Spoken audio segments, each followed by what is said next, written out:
விஜயோடைய தாக்கம் வந்து ரொம்ப அதிகமா இருக்குன்னு சொல்றாங்க. நீங்க விஜயோடைய வருகையை எப்படி பாக்குறீங்க மேம்? சார், யார் வேணாலும் மேடம் கட்சியை தொடங்கலாம், யார் வேணாலும் கட்சிக்கு வரலாம். இது இந்தியா ஜனநாயக நாடு. அதில் வந்துட்டு அப்போஸ் பண்ணுறதுக்கு யாருக்கும் எந்த ரைட்டும் கிடையாது. விஜய் அவர்கள் வந்ததை நாங்கள் வரவேற்கிறோம்.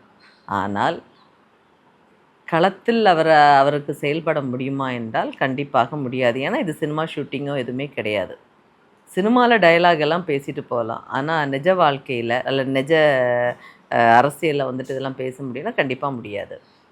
தாக்கம் வந்துட்டு யங்ஸ்டர்ஸ்க்கு மத்தியில் ஒரு சினிமா மோகம் இருக்குது. ஆனால் அது ஓட்டாக மாறுமான்னு கேட்டால் தெரியாது. ஏன்னா அவர் ஒரு கவுன்சிலர் கூட கிடையாது. வரைக்கும் ஒரு எலெக்ஷன் கூட, அட்லீஸ்ட் ஒரு லோக்கல் பாடி எலெக்ஷன் கூட அவர் கண்டெஸ்ட் பண்ணது கிடையாது. அப்போது அந்த பிஎல்ஏஎஸ் பிஎல்ஏ 2 இருக்கிறாங்க.